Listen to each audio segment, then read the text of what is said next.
আরবিতে একটা শব্দ আছে আল কানাআহ, মানে সন্তুষ্ট থাকা।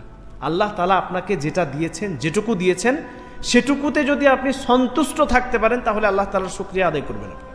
আর যদি সন্তুষ্ট না থাকেন, আপনি আপনার থেকে উপরের দিকে যদি তাকাতে শুরু করেন তাহলে শান্তি পাবেন। আপনার থেকে নিচু স্তরে, নিম্ন শ্রেণীর যারা, তাদের দিকে শুধু তাকান, দেখবেন আপনি ভাববেন যে আল্লাহ সুবহানাহু ওয়া তাআলা আমাকে যা দিয়েছে আলহামদুলিল্লাহ, আল্লাহ তাআলা আমাকে অনেক দিয়েছে, অনেক অনেক।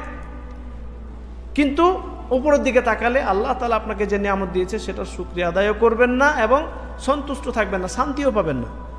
আপনি এভাবে চিন্তা করেন যে আল্লাহ তাআলা আমাকে এত সুন্দর একটা জীবন দিয়েছে, ঠিক সময় মতো আমার অর্থ আসছে, মাস শেষে পরিবারের সমস্ত খরচ উঠাতে পারছি, বাপ মাকে দিতে পারছি, স্ত্রী বাল বাচ্চার খরচ উঠাতে পারছি।